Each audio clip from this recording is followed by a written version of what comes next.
밤사이 미국의 4분기 GDP가 발표됐었죠. 이 시간을 통해 성장률이 계속해서 올라가는 점에 주목할 필요가 있다. 수차례 강조드린 바 있는데 미국의 4분기 GDP 결국 이 시장 예상치를 큰 폭으로 웃돌면서 3.3%로 집계됐습니다. 이에 따라 트럼프 정부에서 계속해서 제기해왔던 7대 복합 위기론을 바이든 행정부에서 말끔하게 해결했다, 해소했다 이런 평가들도 나오고 있는데요. 어떤 얘기들인지 자세한 얘기 살펴보겠습니다. 도움 말씀에 한국경제신문의 한상춘 논설위원 나와 있습니다. 안녕하십니까? 네, 안녕하십니까?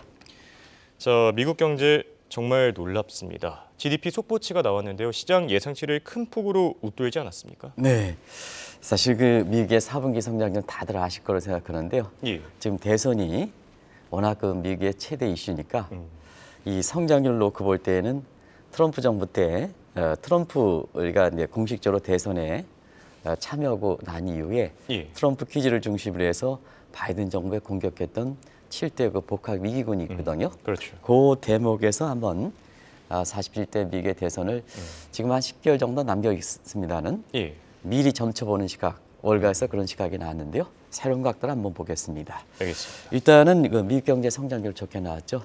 뭐 아시겠습니다는 저희들도 미국 경제 침체론을 제시하는 시각에 대해서 계속해서 미국 경제가 좋다.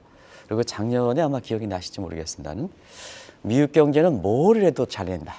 그렇죠. 근데 중국은 뭘 해도 안 좋다. 근데 결국 중국이 위기감을 느껴서 연일이 그 부양책을 쏟아내고 있지 않습니까? 예. 그런데요, 4분기 성장률이 3.3% 나왔습니다. 그야말로 그로스 서프라이스다 이렇게 보시면 되겠는데요. 예. 월가 예상치가 자꾸 올라갔었죠. 처음 월가 예상치가 1.6% 나왔는데요. 마지막에 나온 게 2.0%거든요. 그렇죠. 그러면 처음에 나온 1.6%를 치면 3.3%는 2배 이상이 되니까 그야말로 그로스 서프라이스다 이렇게 표현이 나올 만큼이다 이렇게 보겠습니다. 예. 그리고 미국 경제 침체할 때 국내 증권사들이 대부분 이 시각을 제시했죠. 미국의 그 민간 저축분이 고갈된다. 예. 그러면 미국의 GDP 기여도에서 71%를 차지하는 민간 소비가 안 된다. 그럼 미국 경제 침체된다. 이 시각이죠. 모 교수께서 그렇게 얘기했던 걸 아는데요. 오늘은 민간 소비의 기여도가 3.3%에서 1.9%포인트를 기여했습니다. 절반 이상을 기여했습니다. 이런 것이 이렇게 지금의 그 미국 경제 질적인 측면이다 이렇게 볼 때 있습니다. 예. 결과적으로 보면 지금 미국의 그 장세에 대해서는 펀더멘탈 장세라는 말을 많이 들었었는데요. 미국의 금리 인상을 딛고 펀더멘탈이 좋은 이 상태가 미국 경제를 끌어올리고 있다 이렇게 말씀을 드렸었는데요. 결국 매크로 사이드에서 성장률 그로스 서프라이스 나왔죠. 그다음에 지금은 4분기 기업들의 실적이 발표되고 오늘까지 발표된 거 보면 18% S&P 구성 항목의 18%가 발표됐는데요. 예. 그로스 서프라이스, 어닝 서프라이스를 기록한 게 자막 남겨주시기 바랍니다. 이렇게 71%를 기록했습니다. 어닝 서프라이스 비중이. 그러다 보니까 매크로 사이드의 그로스 서프라이스, 마이크로 사이드의 기업들의 실적 어닝 서프라이스. 미국 경제 미국 증시 안 올라갈 수밖에 없죠. 그렇죠. 그런 측면이거든요. 그런 과정에서 오늘 재밌는 분석을 했습니다. 트럼프가 지금 아이오 코커스라든가 뉴햄프셔의 프라이머리에 좀 기세를 올리고 있습니다는 예. 어차피 미국의 이렇게 국민들은 이렇게 그 집권당의 경제 성과를 평가할 때 미절 인덱스 경제 성과 가지고 평가하거든요. 이렇게 볼 때 4분기 성장률이 그로스 서프라이스가 나오다 보니까 11월 5일 날 대선을 지금 치렀으면 바이든이 완승했을 것이다 하는 이런 표현이 나오거든요. 예. 상당히 미국 경제 건전하다를 보이겠습니다. 네. 트럼프 전 대통령 얘기가 나와서 하는 말인데요. 이번에 47대 대선에 공식 참여 의사를 비추면서 사실 바이든 행정부를 많이 비판했었거든요. 뭐 경제를 몰라도 너무 모른다 이런 얘기도 했었고요. 너무 낙관적으로 보지 않냐 이런 비판을 끊이질 않지 않았습니까? 네, 최종적으로 나온 게 트럼프 대통령이 아마 지난주로 기억되는데요. 예. 미국 경제가 올해 대공황에 빠질 것이다. 그렇죠. 라는 허버트 이렇게 사실 그 대공황을 낳았던 허버트 대통령을 가장 싫어한다.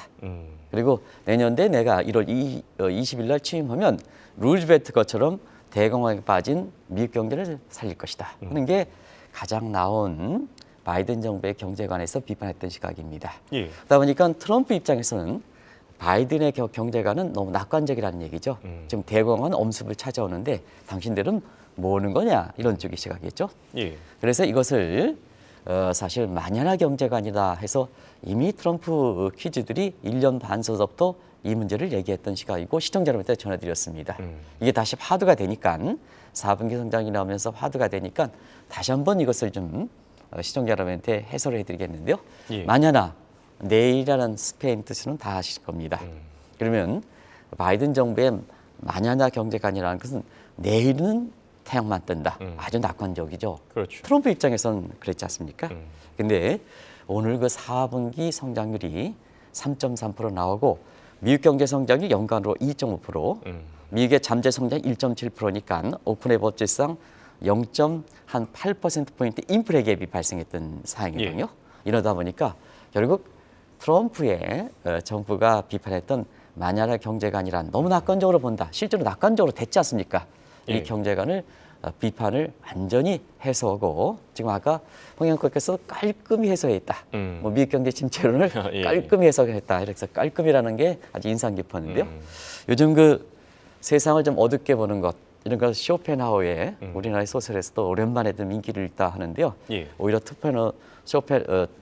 트럼프 입장에서는 쇼펜하우의 비관론에 빠져 있다 하는 이런 쪽의 시각이 나오는 것은 미국 경제 입장에서 어떻게 되느냐 하는 것을 보여주는 대목이지 않냐 하는 생각이 듭니다. 네. 그리고 이번 대선에서는 고용 시장도 참 중요한 문제인데요. 그동안 바이든 행정부 그리고 바이든 키즈들 착한 정책의 역설에 빠졌다 이런 비판을 끊임없이 해왔었죠. 네, 코로나 환경에 2021년 1월 예. 20일 날 코로나 환경에서 사실 바이든 정부 때 전통적 지지층이 아마 시청자라고 아시겠지만 중하위 계층들입니다. 예. 그러다 보니까 이쪽에 그 코로나 지원금을 마지막으로 지었던 상태거든요. 그러다 보니까 전통적 민주주의층의 트럼프 입장에서 이렇게 볼 때는 거기에 굉장히 지원금을 많이 주면 본인이 대선에 꿈꾸고 있는 트럼프라든가 트럼프 기지 입장에서는 굉장히 거기에 비판을 가할 수밖에 없죠. 예. 그래서 코브라의 역사를 걸린다. 결과적으로 코브라의 역사는 아시겠습니다는 인도의 식민지를 했던 영국 이렇게 관리들이 코브라에 물려 죽는 게 많으니까 잡아오면 돈 준다. 근데 자연에서 잡아오기 어려우니까 길러서 잡아갔거든요. 근데 길러서 하다 보니까 놓치는 경우가 많거든요. 예. 그러니까 코브라 지원금을 줬는데 오히려 코브라 개체수 늘어났지 않습니까? 이게 이제 코브라 역설이거든요. 예. 그러다 보니까 중하위 계층들에서 지원금을 주면 오히려 고용시장이 쫓겨나지 않느냐. 자발적 의사들이 많다. 이런 입장이죠. 근데 지금의 바이든 정부 이렇게 출범 이후에 지금까지 이렇게 보면 완전 고용이죠. 그렇죠. 완전 고용이죠. 오히려 지금 상태에서는 블루칼라의 역습시대, 중하위 계층들이 다 그런 건 아닙니다는 대부분 중하위 계층들을 석하는 블루칼라의 역습시대 이코노미스트가 얘기했고요. 미국의 지니 게스라든가 하는 건 소득 불균형이 해소되고 있는 상황이죠. 많이 해소되는 상황입니다. 그러면 이걸 꽉 끌어놓고 비판했던 트럼프 시대를 일기 때 한번 보겠습니다. 예. 그때는 블루칼라 시대들이 쫓겨났죠. 그렇죠. 소득 불균형이 완전히 심화됐죠. 심화됐죠. 그런데 그런 각도에서 트럼프의 비판이 얼마큼 잘못되어 있는가를 지금 고용시장에서 보여주고 있다고 볼 때 있습니다. 결과적으로 지금 시청자분들 아시겠습니다는 경기가 둔화된다 하더라도 잡타운 임플리먼트에서 오히려 경기 침체가 되어도 고용시장은 완전 고용시장에 완전히 지금 구조 변화거든요. 그러니까 앞으로 어떻게 될 것이냐 하는 측면에서는 예. 디지털과 AI 시대가 전개되면 아무래도 화이트 칼라들이 고소득층에 속해 있는 화이트 칼라들이 집중적으로 구조 대상이 되니까 아마 이런 현상은 지속되지 않겠냐 해서 트럼프의 반발은 상당히 무색해됐다 이렇게 볼 때 있습니다. 네. 그리고 예전에도 몇 차례 지적해 주셨는데 삶은 개구리 증후군이 있지 않습니까? 이 네. 부분에 대한 비판도 지금 보니까 여지없이 잘못된 것으로 판명난 것 같아요. 네, 이 대목은 이제 오늘 4분기 성장률이 나온 이후에 사실 그 더 화두가 되는 이런 상황인데요. 예. 삶은 개구리 증후군이라는 것은 미국의 사실 그 코넬대의 분석에서 나온 거죠. 그래서 두 가지 비커가 있어서 다들 아실 겁니다. 개구리가 가장 좋아하는 온도가 이렇게 25도고 가장 싫어하는 온도가 75도입니다. 예. 그래서 A 비커에서는 75도. 그러면 개구리 튕겨 나오겠죠. 가장 싫어하니까. 그다음에 B 비커는 25도. 즐기니까 전부 올라가면 나중에 죽게 되는 거죠. 근데 트럼프 입장에서는 자 바이든이 위기가 오는지를 모르고 너무 즐긴다. 비커 B에 비해 있죠. 근데 오히려 그 바이든 정부 입장에서는 자, 트럼프가 남겨놓던 과제에서 위기다. 그렇죠. 중국과의 격차가 축소되는 거 위기다. 그리고 민주주의라든가 이런 게 굉장히 좀 이렇게 위기다. 이런 걸 해서 오히려 비커 A에 해당되는 만큼 선제적인 대책을 했다는 얘기입니다. 예. 그런가 해서 지금 어떨까 하는 측면에서는 미국에서 이렇게 보면 그래도 미국 경제에서 보면 중국과 격차가 해소된다든가 또 경제 성장률이 이렇게 좋다든가 지금 미국 경제 성장률은 작년 이렇게 2020년 4분기서부터 2%대 계속하고 그다음에 3분기 때는 4.9까지 끌어올리고 원래 미국은 전분기 대비 연율이니까 예. 사실 작년 3분기 성장이 높게다 보니까 4분기 성장은 둔화될 수밖에 없거든요. 그렇죠. 베이스가 높았으니까. 예. 근데 거기에도 4.9%에도 3.3% 나왔다는 건 대대적이다 이렇게 보게 됐습니다. 예. 그런 과정에서 트럼프가 바이든 행정부에 앞으로 몰려오는 위기는 모르고 있다. B거 B다. 너무 지금 즐긴다 하는데 오히려 거꾸로 선제적으로 위기에 대처했던 사항이 지금 미국 경제를 이렇게 경제를 좋게 만들고 있다 이렇게 보게 됐습니다. 예.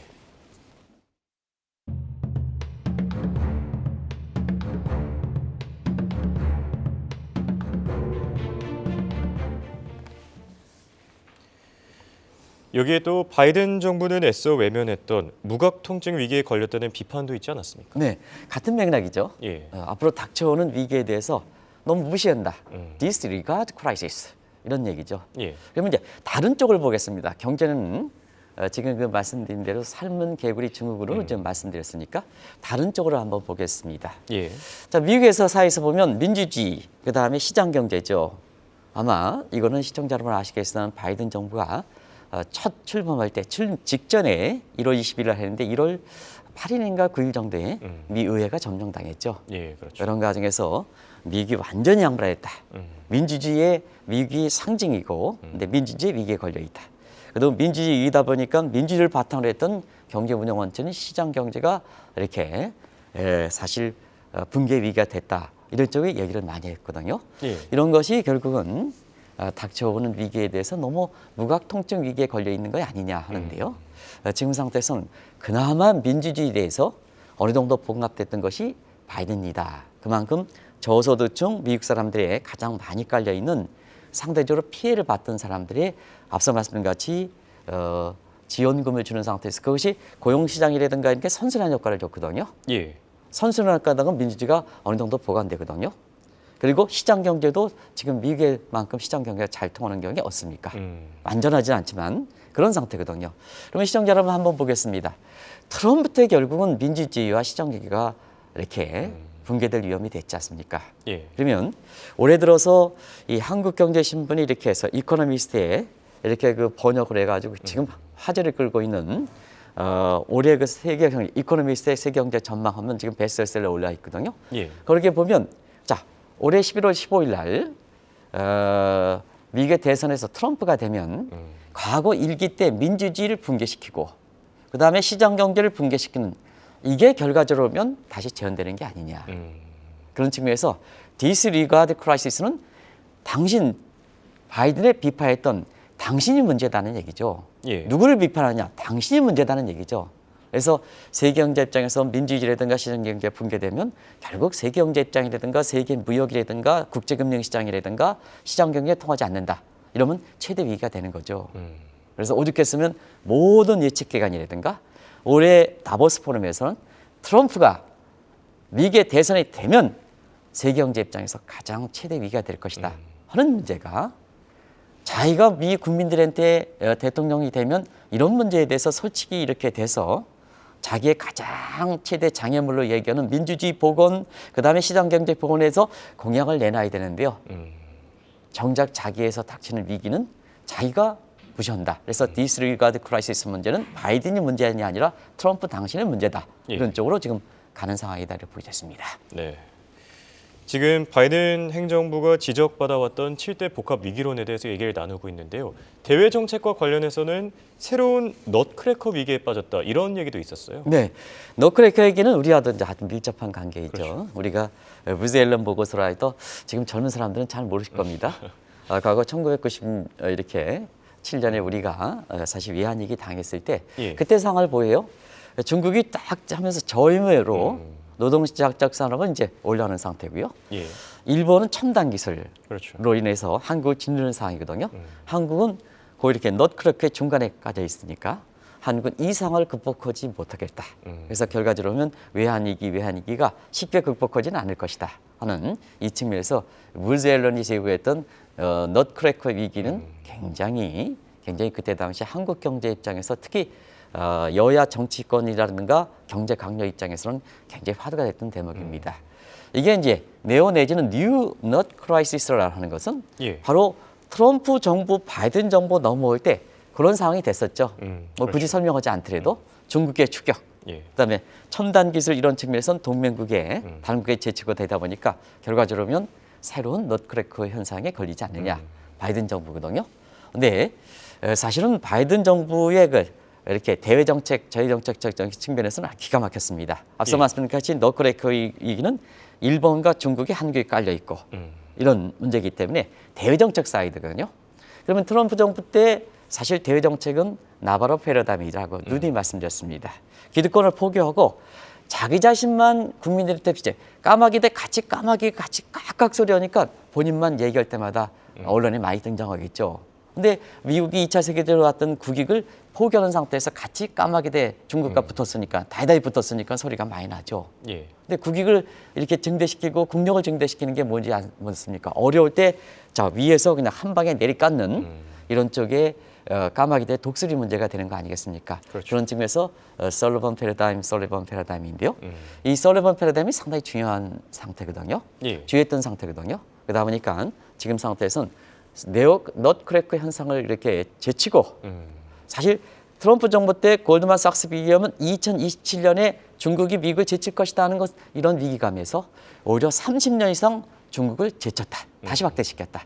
그러다 보니까 중국이 지금 위기에 걸려서 모든 면에 위기에 걸려서 연일 위기 극복책을 좀 쏟아내고 있지 않습니까? 그렇죠. 뭐 규모상으로 보더라도 지금 연일 쏟아내는 것 같아요. 예. 이런 상황이 걸려 있다. 누구를 탓하겠느냐?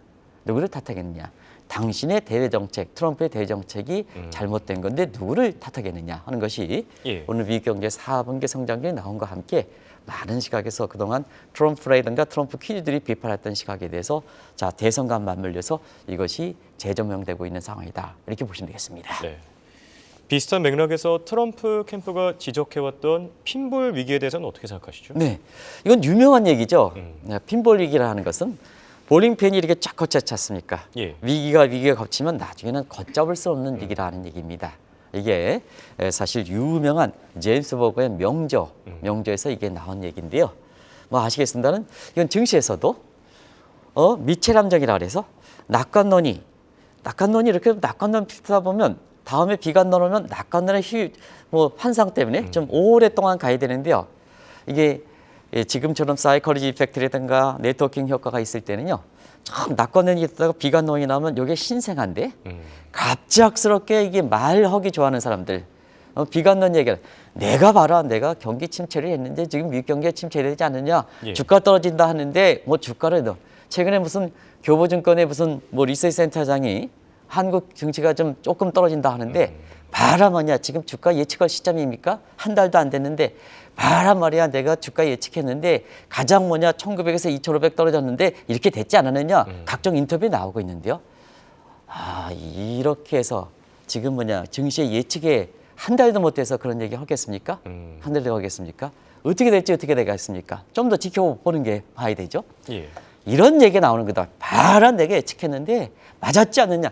이런 펜차트에 아주 깊게 형성하는 이런 상태에서 사실 그 미첼의 함정이 나오는 거거든요. 예. 그런 과정에서 이렇게 보면 트럼프 정부 입장에서는 바이든 정부의 이런 그 핀볼 이렇게 크라이시스라든가 그다음에 미첼 함정을 들어서 굉장히 위기가 닥친다 하지만 지금 미국 경제라든가 미국 증시 얼마나 좋습니까? 자, 한번 보겠습니다. 시청자 여러분. 일부러 그런 게 아니라 한번 보겠습니다. 핀볼이라면 볼링 핀을 한번 보겠습니다. 예. 성장률 좋죠. 주식 좋죠. 그렇죠. 엄청 좋지 않습니까? 고용시장 좋죠. 물가 잡히죠. 무슨 놈의 핀볼이 됩니까? 까꾸로 되는 거죠. 예. 까꾸로 되는 거죠. 이게 대선과 맞물려서 화두가 되는 대목이다. 내가 바이든 대통령 일부러 저는 개인적으로 트럼프니 바이든이 개인적 성향이 없습니다. 그런 각도거든요.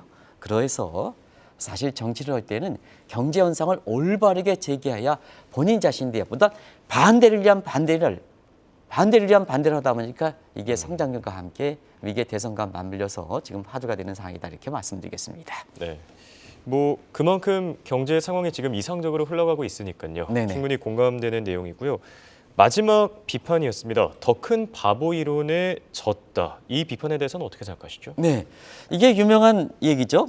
예, 크루마가 얘기했던 거품이 되면 자 미국 경제 한번 보겠습니다. 많은 사람 미국 경제가 작년에 펄이라든가 이런 게 거품이 된다. M7 거품이 됐다. 예.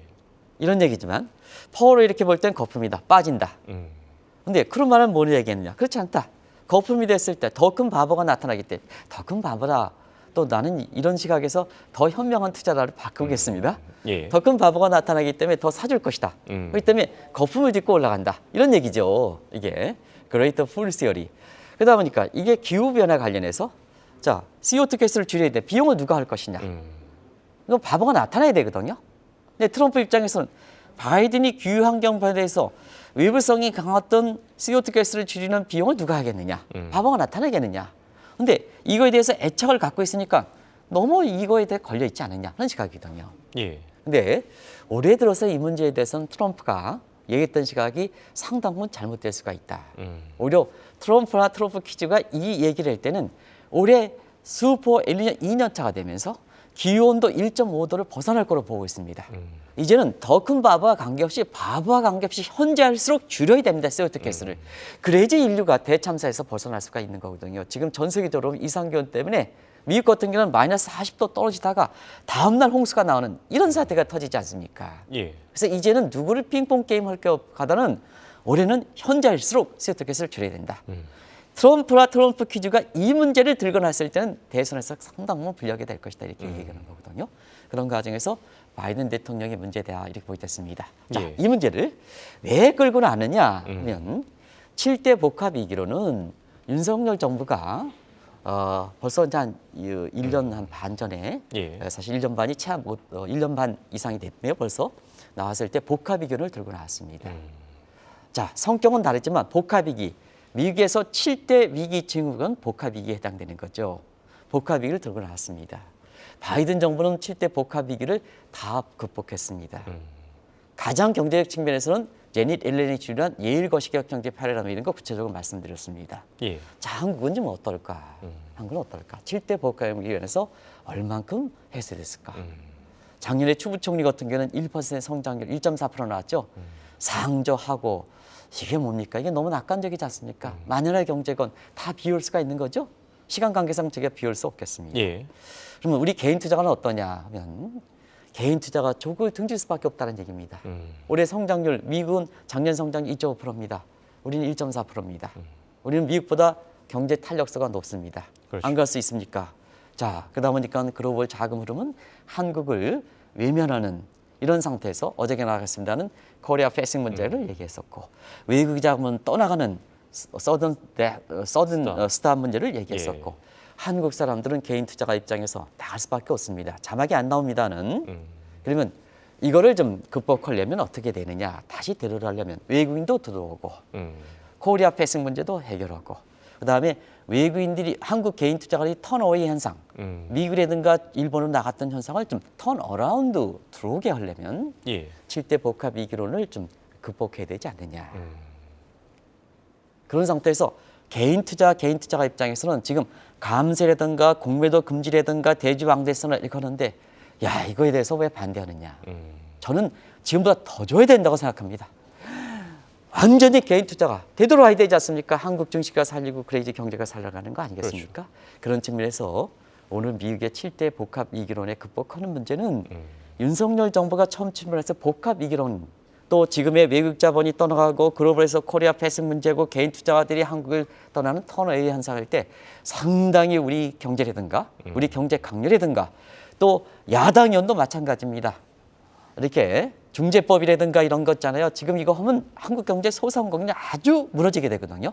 이런 상황인데 뭐가 이렇게 총선을 위해서 서로 아전투구만 할까 하는 문제를 미 대선을 합작해서 공화당과 민주당의 아전투구 양상에 이 문제와 결부돼서 많은 시사점을 준져주기 때문에 이 문제를 다시 한번 시청자 여러분한테 4분기 성장률과 함께 말씀드린다. 하는 것을 오늘 아침 말씀드리겠습니다. 네, 알겠습니다. 지금까지 도움 말씀을 한국경제신문의 한상준 논자위원이었습니다. 대단히 고맙습니다. 네, 고맙습니다.